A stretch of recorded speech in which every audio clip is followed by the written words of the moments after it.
Hola,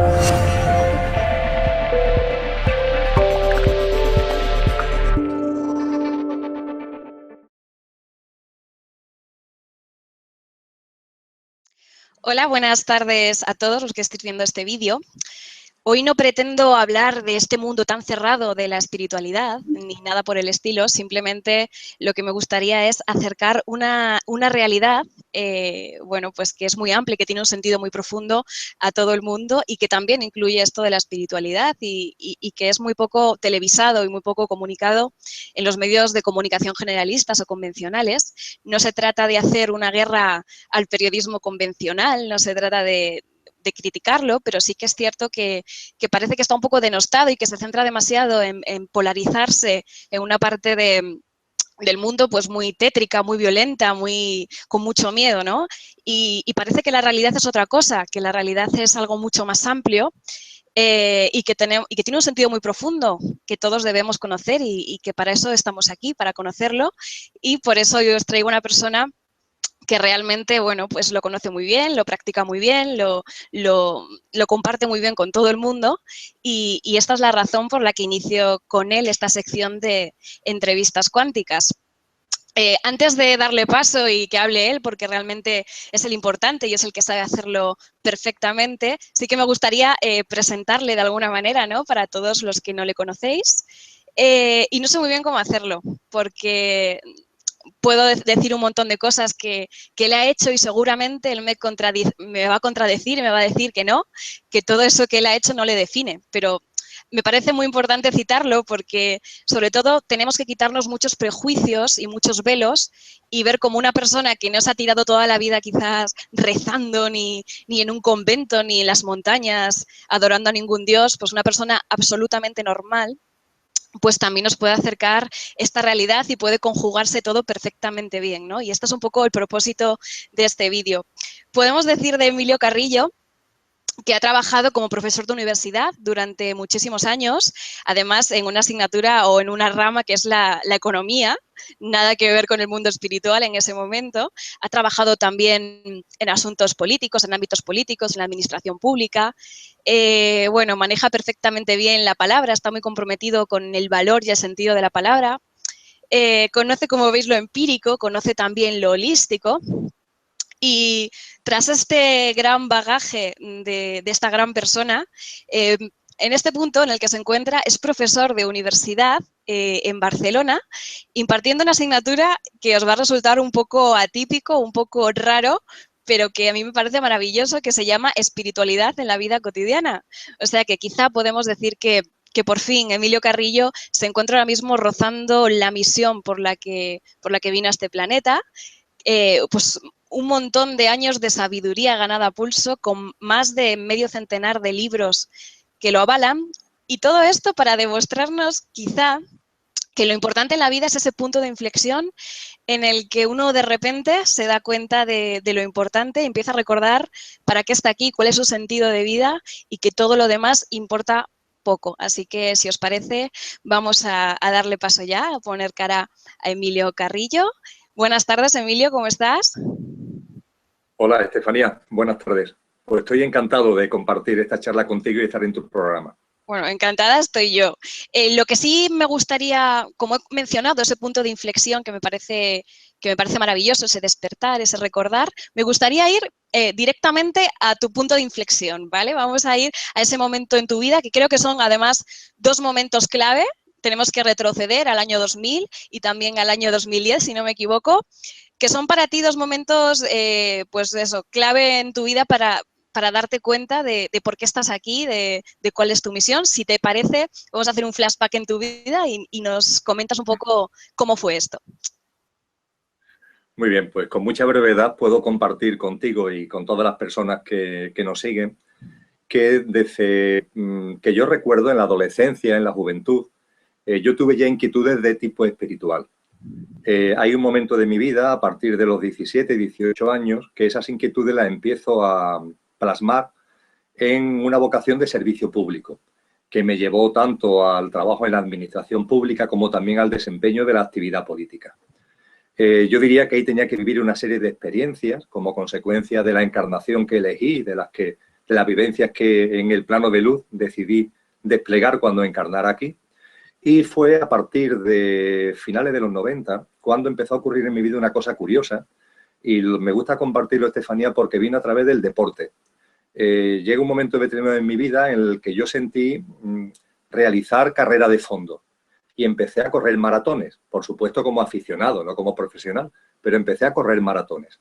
Y durante muchos años corrí maratones y eso conlleva una práctica semanal de ejercicio de entre 80, 90, 100 kilómetros en función de la época del año. Y esa práctica de deporte me he dado cuenta mucho después de la importancia que tuvo en mi vida, porque me enseñó a conocer mi mente.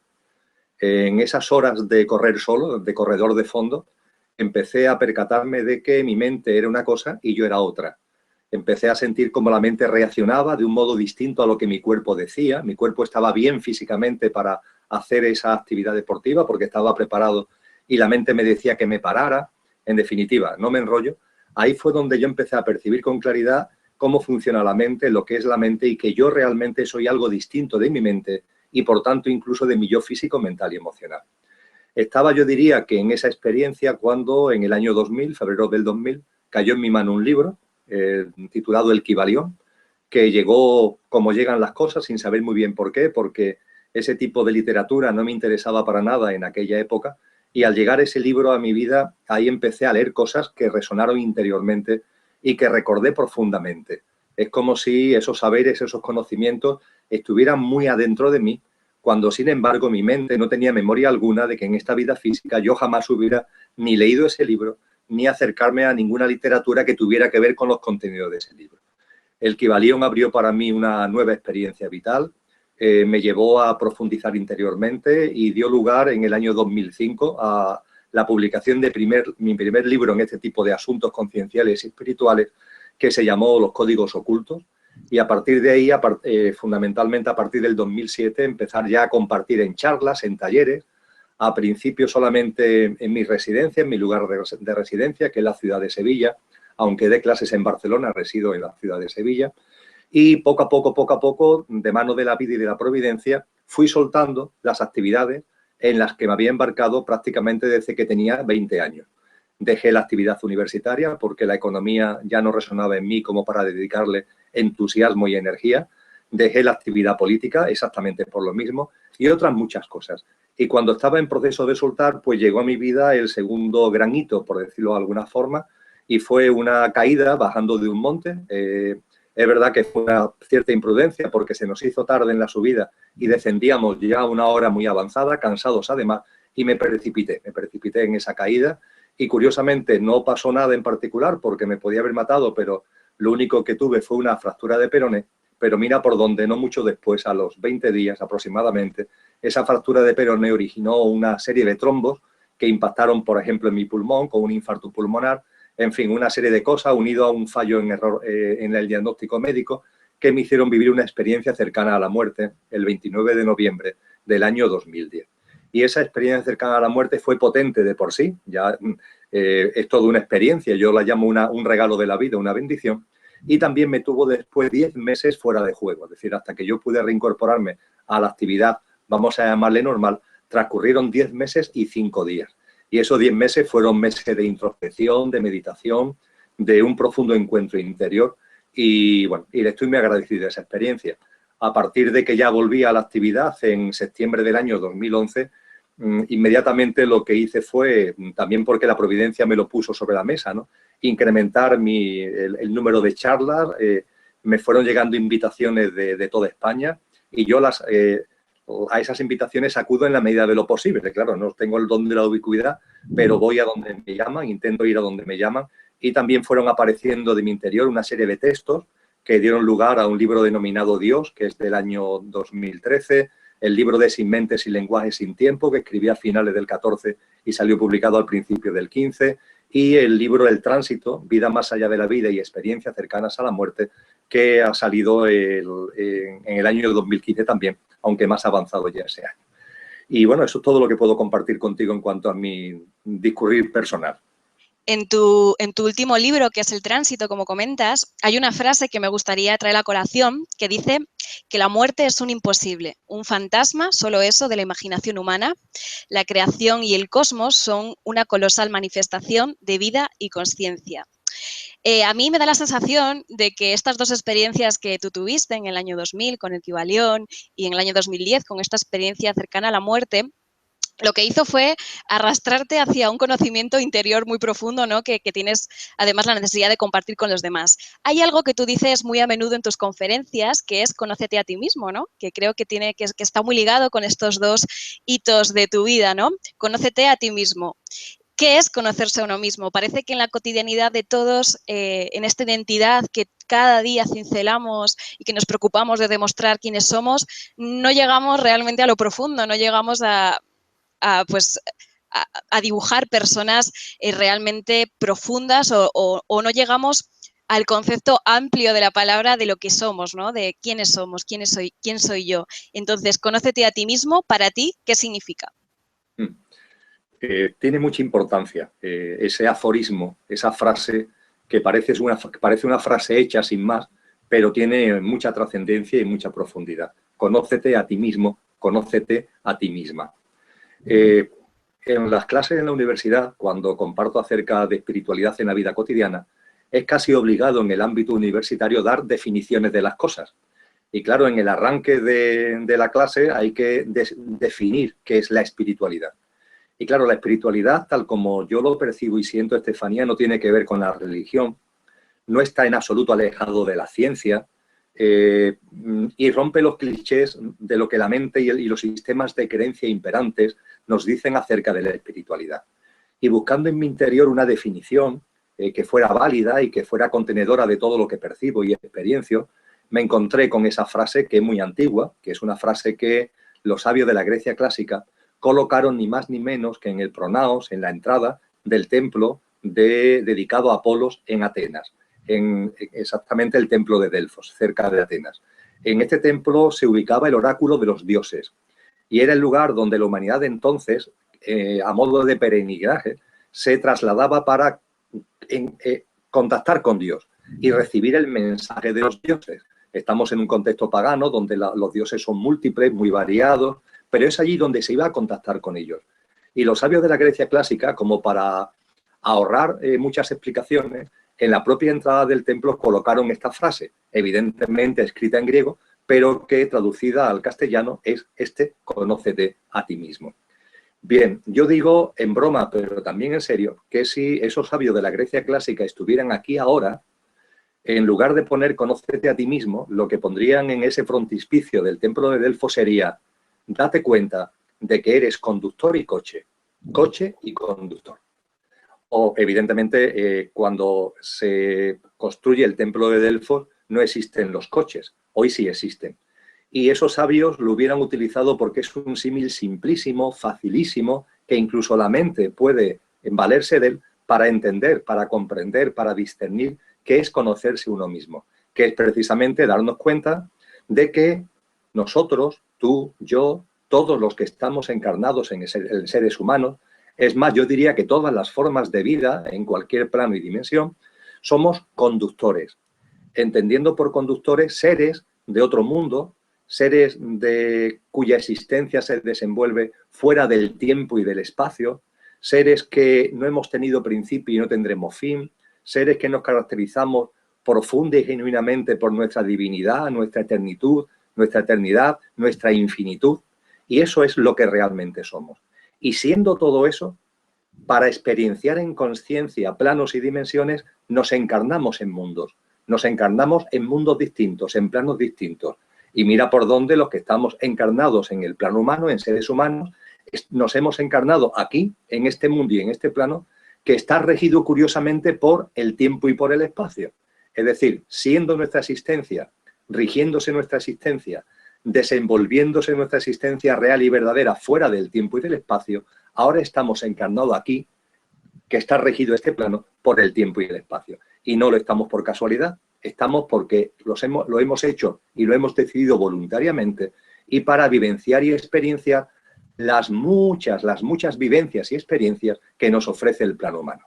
para vivenciar el plano humano, tú y yo, que somos inefables, divinos, infinitos y eternos, que carecemos de materialidad porque somos luz, porque somos energía, porque somos amor, porque somos conciencia, que cada uno le dé el nombre que considere oportuno. Cuando encarnamos aquí necesitamos un instrumento, necesitamos un vehículo para experienciar la vida humana. Ese vehículo es el coche, es decir, ese vehículo es nuestro yo físico, mental y emocional, el que ahora yo te miro a ti y estoy viendo, el que ahora tú me miras a mí y estás viviendo. Las personas que nos siguen nos ven. ¿Y qué es lo que ven de nosotros a simple vista? A través de los sentidos corpóreo-mentales. Pues ven nuestra realidad física, ven nuestras reacciones mentales que ahora se están plasmando en palabras en mi caso, ven las emociones que se pueden estar desplegando en mí y que se canalizan a través de las palabras que estoy utilizando. Es decir, nos hemos acostumbrado a percibir la parte de nosotros que es el coche, solamente el instrumento que utilizamos para experienciar la vivencia humana. Y nos olvidamos a veces, de ahí la importancia de recordar, de ahí la importancia de conocernos a nosotros mismos, de que realmente somos mucho más que eso, que somos el conductor que ha encarnado en ese coche. Y esto, al hilo, y ya concluyo, al hilo de lo que planteaba sobre la muerte no existe. Claro, la muerte existe para el yo físico, mental y emocional. El coche sí tiene fecha de caducidad. El coche, el tuyo y el mío, va a llegar un momento determinado en su evolución biológica en el que va a dejar de prestar su funcionalidad. Y ese coche, ese yo físico, mental y emocional, va a terminar sus días en la chatarrería. Es decir, enterrado en el cementerio o quemado en el crematorio. Pero tú y yo no, tú y yo no. Lo que realmente somos en su infinitud va a seguir viviendo siempre. Y para ti y para mí, en lo que realmente somos, la vida es una constante. Y lo que llamamos vida física es una habitación de la vida, lo que llamamos muerte no es tal, sino que es una puerta que se abre para que pasemos a otra habitación, que es la habitación que podemos denominar plano de luz o que cada uno denomine como considere oportuno. Pero esta es la realidad, que la muerte no existe, la muerte es un imposible y efectivamente la muerte es un fantasma de la imaginación humana. Entonces, Emilio, debemos entender la espiritualidad no como algo ajeno o algo reservado a unos pocos o algo que tiene que ver con algún tipo de religión o algún tipo de creencia, sino como algo integrado, tan integrado como está nuestro cuerpo o nuestra mente. Tenemos ahí a la espiritualidad, ¿no? Que además es una parte quizás o un plano mucho más profundo y mucho más esencial nuestro. Entonces yo me pregunto, ¿cómo podemos acceder de una manera más natural a esta espiritualidad, a sentirla más cerca y sobre todo, qué papel tiene la mente, que parece que es lo que rige toda nuestra vida y lo que no podemos callar y lo que no podemos dejar nunca de lado? ¿Cuál es el papel de la mente sobre la espiritualidad o junto a la espiritualidad? ¿Cómo deberíamos entrenarla o qué deberíamos hacer para que sea algo igual de importante y que seamos tan conscientes de ello como de la mente? ¿Qué podemos hacer con ella? Sí, tus observaciones y tus preguntas son muy potentes y responderlas exigirían por mi parte un discurso excesivamente largo. A ver si soy capaz de irlo haciendo más cortito y que en el diálogo vayan apareciendo las cosas que puedo compartir al respecto. Es muy importante que seamos conscientes que la espiritualidad se vive en libertad o no es espiritualidad. Si la espiritualidad es conocernos a nosotros mismos y entender que siendo de otro mundo nos hemos encarnado aquí voluntariamente para experienciar y vivir este mundo, eso, Estefanía, conlleva vivir viviendo. Eso conlleva centrarse en el aquí y ahora. Eso conlleva el darse cuenta de que la vida no tiene otra razón de ser en cualquier plano o dimensión que gozarla. De hecho, es la única razón de la existencia, gozarla. Y el darte cuenta de ese gozo de la vida, de ese sentido profundo de la vida, que además conlleva confiar en ella, aceptar desde esa confianza el propio devenir de la vida, todo eso va unido a lo que acabo de comentar. Ese gozo de la vida hace que la libertad sea un factor clave. Las religiones, que en todas ellas subyacen la llama de la espiritualidad, son organizaciones humanas, demasiado humanas. Y en el desenvolvimiento de la humanidad, las religiones han ido encorsetando la espiritualidad fundamentalmente en clave de miedos. Miedos que se han disfrazado o incluso se han acrecentado mediante dogmas, normas, ritos, cultos, creencias. Y todo eso realmente no ha servido para que nuestra espiritualidad explote, sino que la ha retenido, la ha colapsado, es como guardarla en un cajón.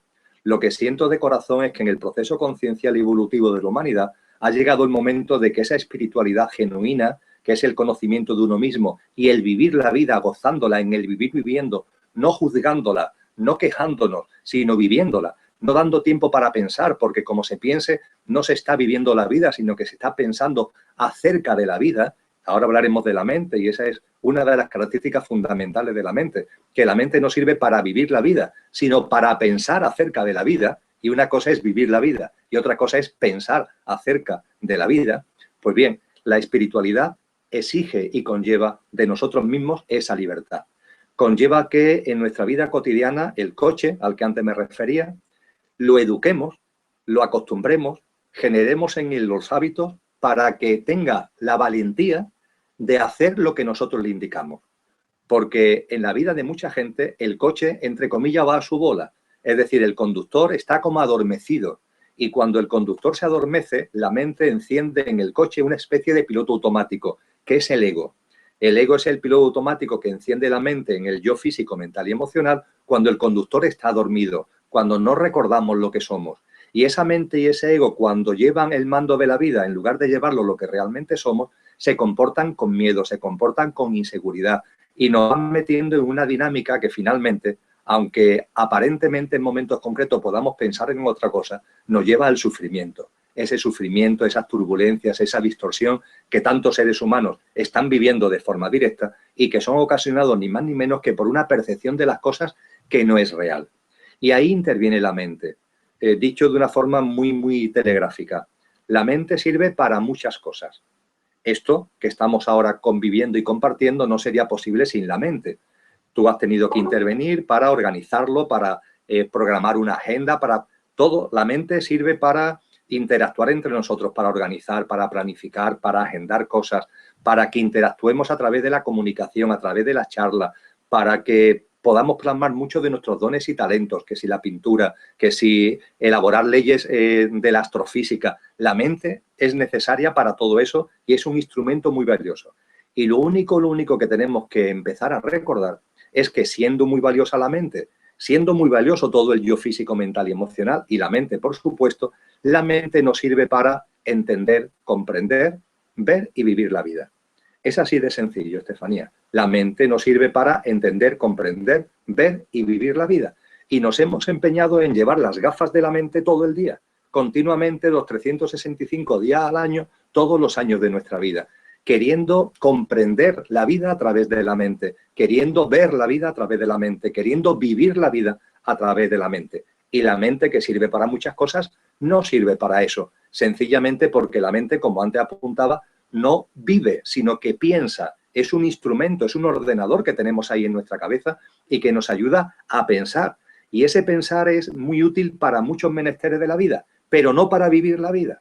La vida es el aquí y ahora. La mente funciona en clave de tiempo. La mente está siempre que si el pasado, que si el futuro, y sin embargo la vida es el momento presente. Tu vida y mi vida en estos momentos no es ni más ni menos que este momento que estamos compartiendo. La mente puede dar mil vueltas, puedes irse ahora pensando en cuando yo he dicho la que tú lo has programado, tú a lo mejor te has ido con la mente a cuando se te ocurrió esta charla, pero eso son ficciones mentales. Y es una ficción mental pensar en lo que ocurrirá con este vídeo cuando la charla termine, ¿no? Ahora estamos aquí. La vida es el vivir viviendo del momento presente. Eso la mente no lo entiende. Y la mente, además, como funciona en la dualidad, porque es una de sus características operativas básicas, la mente funciona en el contraste, la mente funciona en el blanco-negro, salud, enfermedad, alto y bajo. El lenguaje, fíjate que es una creación de la mente, es un maravilloso exponente de esto, porque el lenguaje está siempre basado en términos que tienen sinónimos y que tienen antónimos, porque la dualidad es la manera de funcionar la mente. Esa dualidad, que es su forma de operar, nos lleva a pensar, cuando vemos la vida a través de las gafas de la mente, pensamos que las cosas en la vida no van bien. La mente siempre cree que hay algo que hay que cambiar en mi vida, en la vida de los demás, en el mundo, y eso sencillamente no es cierto, no es verdad. La realidad es que todo es perfecto, que todo encaja, que nada sobra ni falta, que todo tiene su sentido profundo y que este mundo y este plano es el escenario idóneo y perfecto para que tú y yo y el resto de los seres humanos podamos desplegar las experiencias que hemos elegido desplegar antes de encarnar aquí. Y por eso este mundo es como es, y por eso este plano es como es, y todas las experiencias concienciales que estamos desarrollando encajan perfectamente en este plano tal como es. Es el idóneo y el adecuado. Y se confía en la vida y se acepta absolutamente lo que en tu vida, en la mía y en los demás va ocurriendo. Y cuando te quitas las gafas y cuando en tu vida aparece la no queja, es cuando te percatas que lo único que estaba inquieto en la creación eres tú. Lo único que anda inquieto es ese tú que se pone ahí como algo distinto de la vida, fracciona la vida en partes, esto me gusta, esto no me gusta, esto está bien, pero aquello habría que cambiarlo. No, la vida es una. La vida no puede ser dividida, es la mente en su dualidad la que quiere dividirla. La vida no puede ser rota en partes, la vida es una, en su integridad, en su unicidad, en su totalidad. Y cuando eso lo comprendes, te unificas con la vida y la vida se unifica contigo. Y se acabaron los problemas, ya está. Ya lo único que hace es vivir en el gozo, en la felicidad incausada. Parece ser que este desconocimiento de uno mismo, ¿no? Que bueno, que al final utilizar la mente para cosas que tienen poco que ver con nuestro sentido de vida nos lleva, en términos más sociales, con este contexto periodístico, nos lleva a tener una vida muy dirigida por causas ajenas a nosotros y por misiones que no tienen nada que ver muchas veces con la nuestra. Yo, revisando un poco conceptos del Kybalión, que es un libro para ti muy importante, encontré una frase que me viene muy bien para esto, que dice que las muchedumbres se dejan llevar arrastradas por el medio ambiente que las envuelve o por deseos y voluntades de los demás, si estos son superiores a los de ellos. La herencia, las sugestiones y otras múltiples causas externas las empujan como autómatas en el gran escenario de la vida. Esto me lleva a pensar que estamos mucho más preocupados en el conocimiento del medio, que es algo que tú también dices mucho en tus charlas, y muy quizás llevados por creencias, por la educación y por cosas externas. ¿Qué opinión te merece a ti esto de las creencias y de la educación? ¿Qué papel debería de jugar en nuestra vida o cómo deberíamos de dejarlas un poquito más de lado y de centrarnos más en nosotros? A mí me gusta hacer la broma, pero que no es una broma, que es algo real, que es curioso que en los planes de estudio de los colegios, de los institutos, hay una asignatura que se llama conocimiento del medio, pero no hay una asignatura que se llame conócete a ti mismo, el conocimiento de uno mismo. Eso no existe. Y evidentemente es una contradicción. Una contradicción que no es casual, sino que se debe a que el ser humano, en su proceso conciencial y evolutivo, tú y yo también, todos los seres humanos, ha habido un momento en nuestro proceso que hemos olvidado lo que somos. Y desde esa conciencia de olvido, que a mí me gusta llamar una conciencia egoica, en cuanto que te identificas con el yo y no te identificas con lo que realmente eres, desde esa conciencia egocéntrica hemos forjado las estructuras que tenemos actualmente, la sociedad que tenemos actualmente, el mundo político, el mundo económico, el mundo religioso, el mundo militar, el mundo, etcétera, etcétera, social, que tenemos actualmente. No es fruto de la casualidad, lo hemos construido entre todos.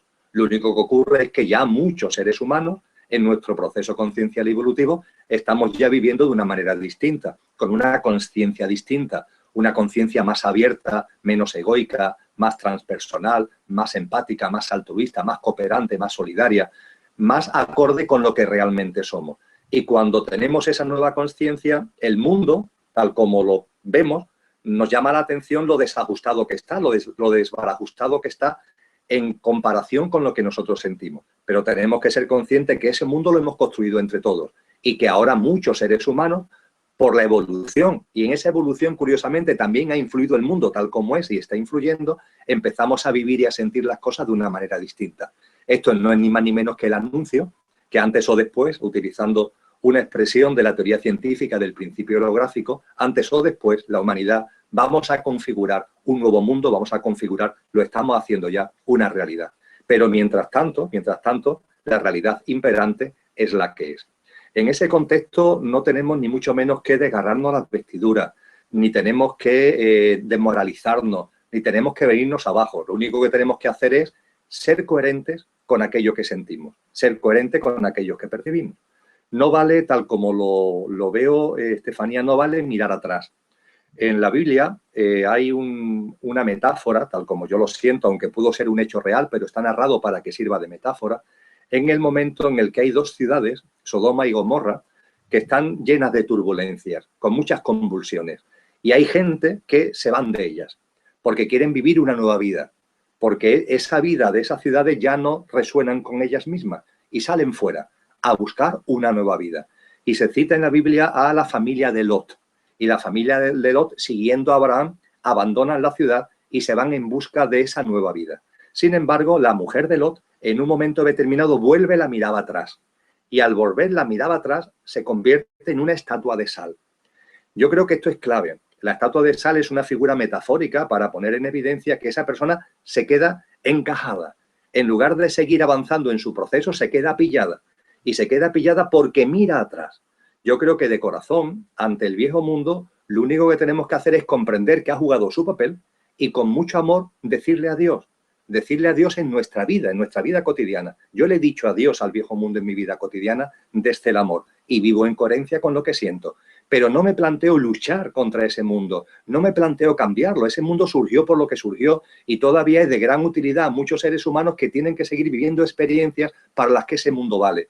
Y yo lo único que hago es yo y otras muchas personas, es vivir en coherencia con la nueva conciencia que está surgiendo en nosotros. Y cuando la mente aparece en escena, a la mente hay que, con mucho amor, ponerla en su sitio. Yo sé que lo que voy a compartir ahora, Estefanía, puede resultar aparentemente demasiado simple, pero cuando en la vida cotidiana de mucha gente, incluida la mía, la mente aparece con sus juicios, la mente aparece dando opiniones sobre aquello para lo que no le corresponde, porque no está preparada, cuando la mente aparece en escena diciéndome cosas de mi vida o diciéndome cosas de la vida de los demás, que si esto, que si aquello, que si por aquí, que si por aquí, que si esto está bien, que si esto está mal, que si esto tendría que ir así, pero cuando aparece, yo a mi mente con mucha tranquilidad y mucho sosiego le digo, mente, cállate, vuelve a tu sitio, porque tú de esto no entiendes. Es como si nosotros con nuestro ordenador, nuestro portátil, nuestro teléfono móvil, ese teléfono móvil o ese ordenador se intentara meter en nuestra vida para decirnos cosas de la vida en sí. Y es que el ordenador, el móvil no sirve para eso. Sirve para muchas cosas. El ordenador sirve para lo que sirve, el móvil sirve para lo que sirve, pero no sirven para entender la vida. Eso hay que hacerlo desde el corazón. Y el quid de la cuestión, y termino, lo apuntaba hace un minutillo y ahora vuelvo a ello, en educar, acostumbrar, habituar al coche desde el mando consciente que la llevo yo de mi vida, el yo verdadero, el yo genuino, el conductor divino, infinito y eterno que yo soy, acostumbrar al coche a hacerme caso. Porque el coche no lo hemos acostumbrado a eso. El coche hace lo que le parece, lo que quiere. Y para que se vea todavía de forma más clara, hay una película que se llama Braveheart, Corazón Salvaje. Es una película protagonizada por Mel Gibson y que narra las peripecias de William Wallace, un escocés que en la Edad Media se levanta en armas contra los ingleses para expulsarlo de Escocia. Al principio de la película ocurre algo que es lo que da sentido a la vida de William Wallace e incluso el título de la película. Y es que cuando William Wallace todavía es un niño pequeño, su padre, en una batalla contra los ingleses, en una de las muchas sublevaciones que hubo en Escocia, muere. Y cuando muere, su clan trae el cadáver del padre a casa del niño. Y al cadáver del padre, conforme a los ritos funerarios de aquella época, se le tiende en una gran losa de piedra y desnudo se le lavan todas las heridas. Y se le deja pasar la noche sobre esa losa de piedra para al día siguiente practicar los ritos funerarios.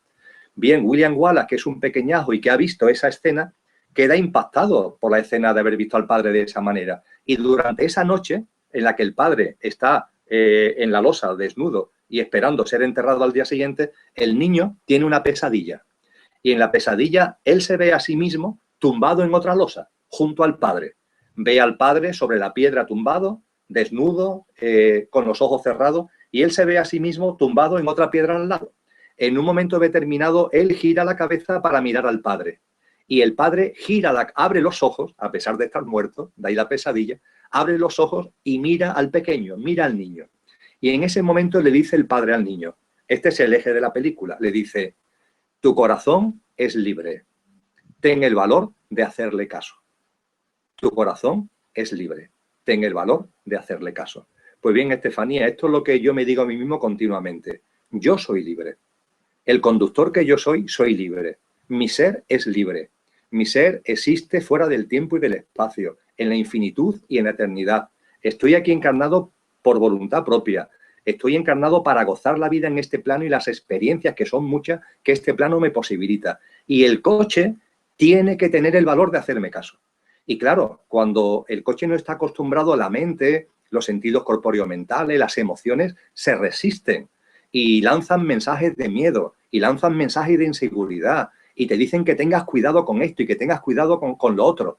Y yo en mi libertad absoluta estoy diciendo no, no, yo voy a vivir conforme a lo que siento, conforme a lo que percibo. Voy a tener el valor de hacer caso a mi corazón y el coche va a seguir los hábitos, las pautas y los comportamientos.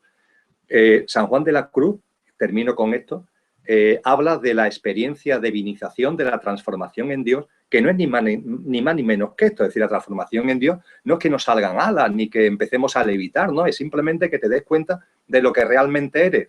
Lo dijo el místico sufí al-Jalal en el siglo IX. Dios es yo y yo soy Dios cuando ceso de ser yo. Dios es yo y yo soy Dios cuando ceso de ser yo. Es decir, cuando ceso de identificarme exclusivamente con mi yo físico, mental y emocional y me di cuenta de mi auténtica naturaleza divina. A esto San Juan de la Cruz lo llama la transformación en Dios.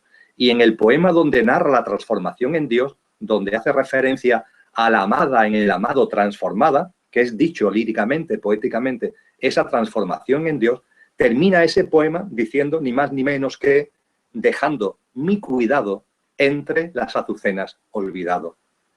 Dejando mi cuidado entre las azucenas olvidado. Se acabó ese mundo de la mente, siempre con sus miedos, siempre con sus preocupaciones, siempre con sus cautelas, siempre con sus cuidados.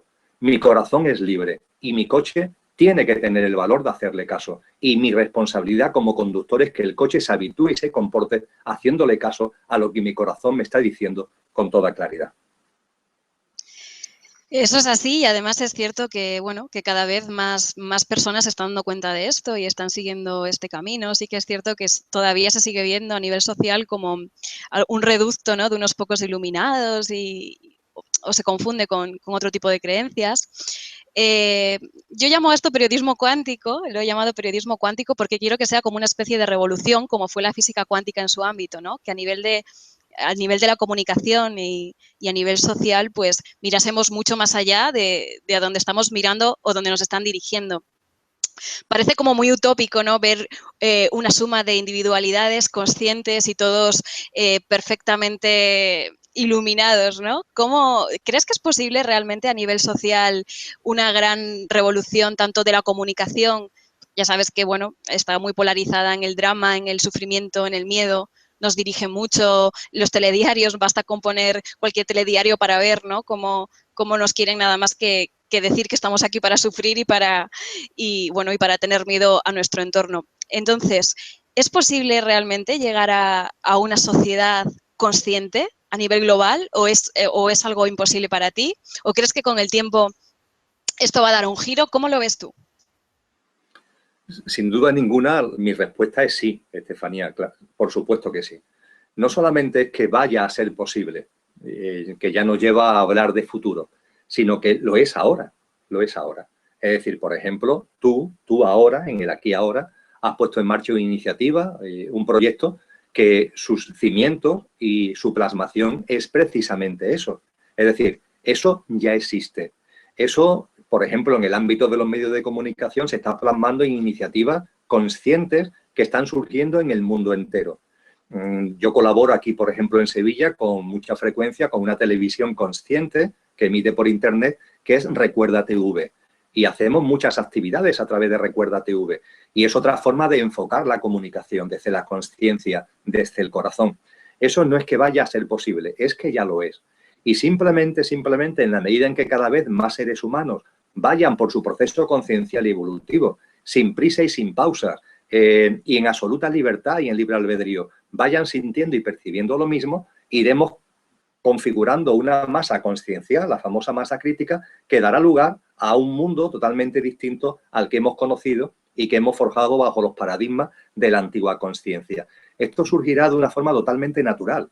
¿Surgirá cuándo? A mí el cuándo me importa un bledo. Es decir, surgirá cuando tenga que surgir, porque ya está surgiendo, porque ya está aconteciendo en este preciso momento. Y yo lo que sé es que mi vida en este momento depende de mí. Que el aquí y ahora es un espacio sagrado de libertad que yo tengo para vivir como mi corazón me está indicando. Y no lo dejo para mañana. Ni me preocupa el pasado ni el futuro, sino que lo vivo en cada instante de mi vida de esa manera. Los medios de comunicación, como tantas otras cosas, tienen que ver con el aleccionamiento en los sistemas de creencias. Los sistemas de creencias con paradigmas, con pautas de ese antiguo mundo.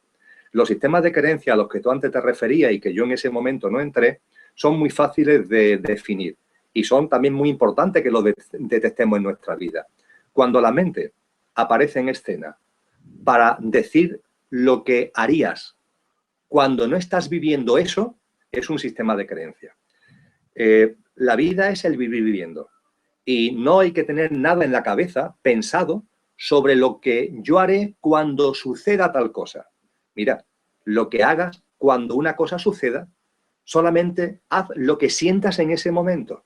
No consientas que la mente ya de antemano esté programando, preveyendo lo que tú harías si sucede tal cosa. Pues yo, si pasara tal cosa, haría no sé qué. Pues yo ante esto haría no sé cuánto. Pues yo, como ocurriera esto, no... Esos son todos sistemas de creencias. Los sistemas de creencias aparecen en escena continuamente y nos coartan por completo en nuestra libertad, porque realmente no estamos siendo nosotros los que actuamos. La gente piensa que actúa, que lleva a cabo acciones y realmente, muy raramente, las acciones de las personas pertenecen a las personas, porque raramente la persona vive el momento en libertad y en disposición de hacer lo que en ese momento sienta, no lo que antes su mente pudiera tener en la cabeza, no lo que esos sistemas de creencias de cómo deben ser las cosas, de cómo hay que responder, de cómo hay que comportarse, de que si las normas, que si las morales, que si los valores, esos son todos patrañas de la mente, esos son todos patrañas y paradigmas del viejo mundo que hemos creado entre todos porque en nuestro estado de conciencia hubo un momento en el que no dábamos para más, pero ahora sí estamos dando para más. Y ha llegado el momento en el que paremos eso. Y tú citabas antes un asunto que es clave en todo esto, que es la educación, claro. La educación es muy importante. Tú, como periodista, tienes una formación. Y tú, como periodista, en tu proceso conciencial evolutivo has sido capaz de romper algo en ti muy importante, que son los dones y talentos. Tú tienes un don natural para lo que estás haciendo, tienes un talento.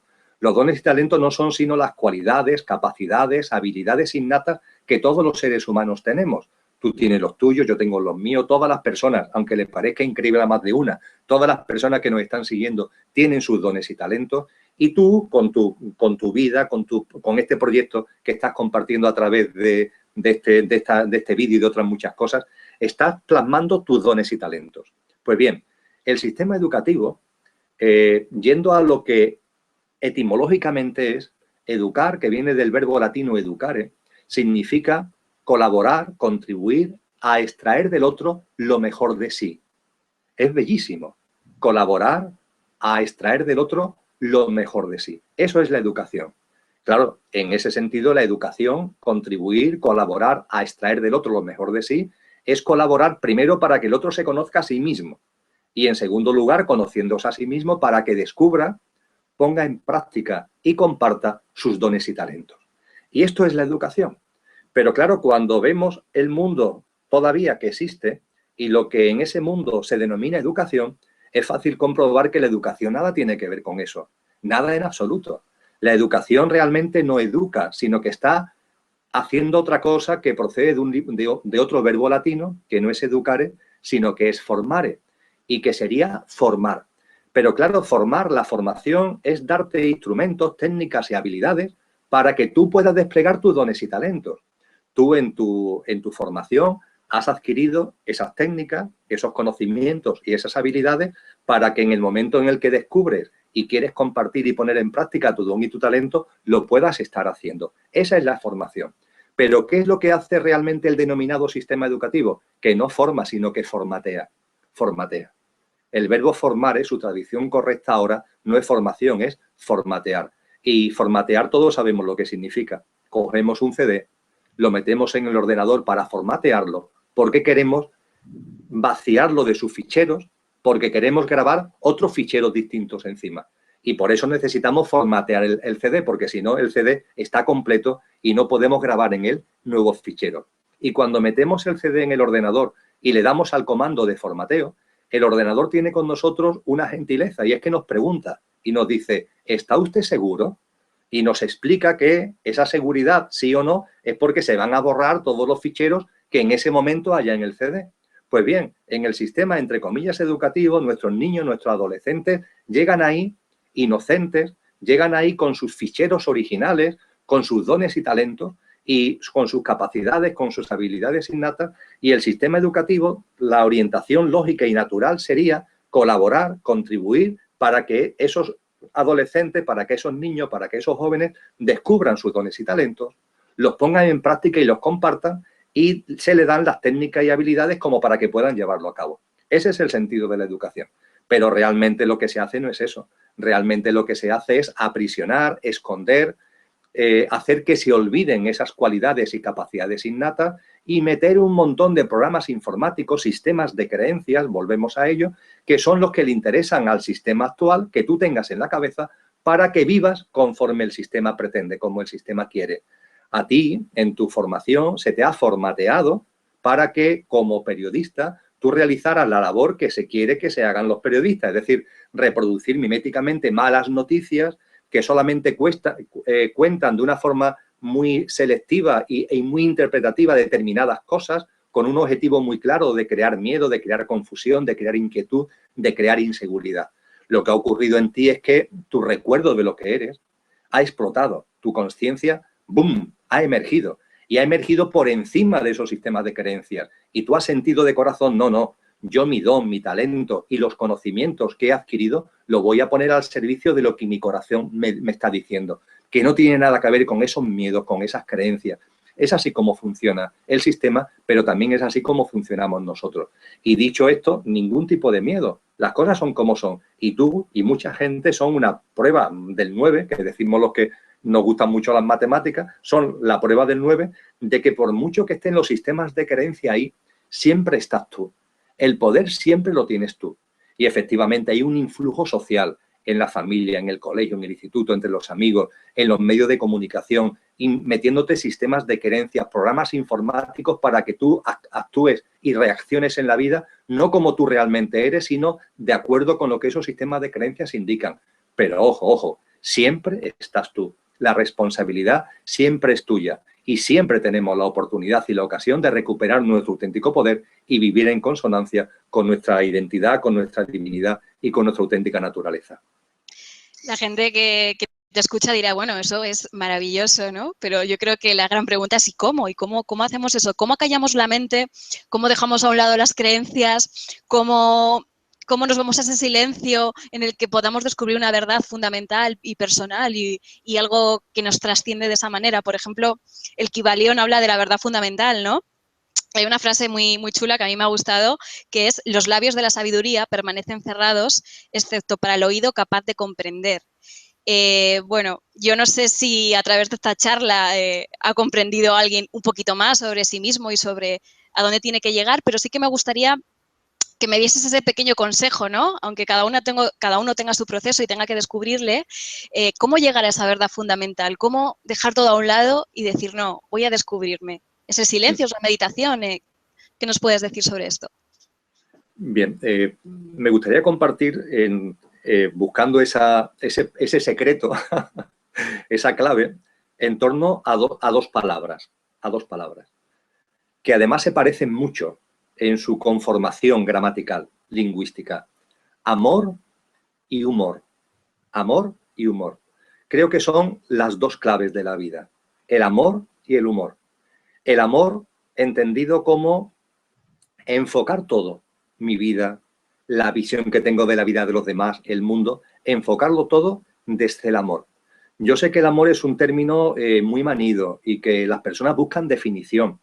Afortunadamente, el amor no puede ser definido. El amor es una vibración, es una frecuencia vibracional. Y es una frecuencia vibracional que es la que emerge realmente de lo que cada uno es. Ese conductor que somos vibra, porque todo, también lo dice el Kybalión, todo vibra. En el cosmos, en la creación, todo vibra, todo es vibración. Bien, cada ser humano vibra. Vibra el coche, pero vibra sobre todo lo que realmente somos, el conductor, la conciencia, la energía, la luz, el amor que somos. Esa frecuencia es la que tiene que salir de nosotros. San Juan de la Cruz, Juan de Yepes, al que antes me refería, lo denominaba el subido sentir de la divinal esencia. Todos lo tenemos. Que salga, que salga. En otro poema él habla de 1000 gracias derramando, paseo por estos sotos con soltura, y yéndolos mirando con sola mi figura, los dejo vestido de mi hermosura. Esa es la capacidad que tú, yo y todos los seres humanos tenemos. Tenemos la capacidad de subir lo que realmente somos y esa vibración esplendorosa, que es una vibración de amor, desde ella enfocar todo y ir derramando nuestra gracia, nuestra presencia, nuestra figura y revestir todo de ese amor que somos. Y en ese momento, esto que puede parecer muy quimérico, que es real porque lo he experienciado yo, lo estoy experienciando, lo experiencian muchísima gente, esto te permite ver la realidad, cosa que la mente antes no te permitía. Es el amor, la frecuencia de amor, lo que realmente todos atesoramos, que salga y que todo lo impregne y que no haya en tu vida inquietud y que no haya en tu vida juicio, que no haya en tu vida opinión, que no haya en tu vida ninguna clasificación de que si esto está bien, que si esto está mal, que si que no haya etiquetas, que no haya creencias, que no haya morales, que no haya reglas, que no haya normas, que no haya dogmas, que no haya ritos, que no haya cultos, que vivas en libertad gozando la vida. Como decía muy bien San Agustín, ama y haz lo que te dé la gana. En el momento en el que ese amor surge de ti y todo lo impregna, ama y vive como te dé la gana, porque todo lo que hagas, todo lo que toques, va a estar lleno de amor. Es imposible que sea de otra manera. Por tanto, el amor es una de las claves. Y la otra clave, Estefanía, tal como lo percibo y lo siento, es el humor. Hay que reírse mucho. Y sobre todo hay que reírse mucho de uno mismo. Mi mente aparece en escena a veces, claro que aparece. Claro que sí, han sido muchos años de estar ahí y hay una dinámica, hay unos hábitos que no se rompen de la noche a la mañana y mi mente todavía sale algunas veces reclamando el cuidado de no sé qué, ojo con esto, ojo con aquello, esto sí. Y cuando eso aparece, nada en absoluto de enfadarse, ni nada de... Ahí aparece también ese ego a la defensiva, yo no sirvo para esto, hay que ver, no sé qué, yo no valgo, no soy capaz. No consintamos ninguna de estas disquisiciones tontas, son sandeces simplemente. No. Con mucho sentido del humor, te observas y te ríes mucho de ti mismo. Oye, mira, es curioso como ante esta situación ha aparecido algo en mí, ha aparecido en la mente, en el mundo de las emociones, algo que me ha dicho tal tontería. Fíjate, es espectacular. Y en lugar de enfadarte, te ríes. Se observa, nos reímos y lo aceptamos. Y cuando cualquier comportamiento se observa y se acepta, ese comportamiento se va diluyendo. Esa mente, ese miedo, esa reflexión egoica, esa reflexión de cuidado, de no sé qué y de no sé cuánto, poco a poco, el humor es un gran disolvente. Es un gran disolvente de todas esas tonterías de la mente, insistiendo de que la mente vale mucho para muchas cosas, pero no para vivir la vida. Así que yo compartiría estas dos herramientas, la herramienta del amor, lo que realmente somos, y la herramienta del humor, que es la manera de enfocar, de observar nuestra vida cotidiana y sobre todo fundamentalmente de reírnos mucho de nosotros mismos, porque la vida tiene que ser divertida, porque si no, no tendría sentido vivirla. O sea, que podríamos resumir un poco toda esta charla, ¿no? Y todo esto que hemos compartido en que el ser humano, la sociedad, el mundo en general debería de aspirar a dos cosas. Por un lado, descubrirse sin miedo, porque no hay miedo a nada al final. Como dices, la muerte no existe, que es lo más temerario que podíamos tener alrededor, con lo cual descubrir sin miedo a lo desconocido y, por otro lado, tener un propósito mucho más feliz, ¿no? Y mucho más lleno de amor. Estarás conmigo en esto, ¿no? Totalmente, Estefanía, totalmente. Bueno, pues si te parece, vamos terminando ya con la charla. Me ha encantado sobre todo porque cuando te propuse esta charla me quedé con una cosa y es que me dijiste que todo lo que iba a salir aquí iba a salir de tu corazón, ¿no? Y yo realmente lo que he sentido hablando contigo es que cuando algo sale del corazón realmente llega a ese mismo sitio, ¿no? Porque ahí me ha llegado y espero que todas las personas que, bueno, pues que puedan ver esta realidad pequeñita que hemos compartido también les lleguen al corazón. Ha sido un auténtico placer hablar contigo este ratito. No sé si quieres añadir alguna cosita más antes de terminar. Por mi parte ya está bien. ¿Quieres añadir algo? Nada, simplemente agradecerte mucho la oportunidad que me has dado de compartir este espacio y que ha sido un placer. Yo también he sentido tu corazón. Aunque yo he hablado mucho más que tú, yo he sentido también tu presencia y tu corazón. Muchas gracias. Bueno, de eso se trataba, de que tú hablases más, porque lo que tienes que decir es importante y llega mucho más que lo que yo pueda decir. Así que gracias a ti, ha sido un auténtico placer y hasta pronto. Muchas gracias.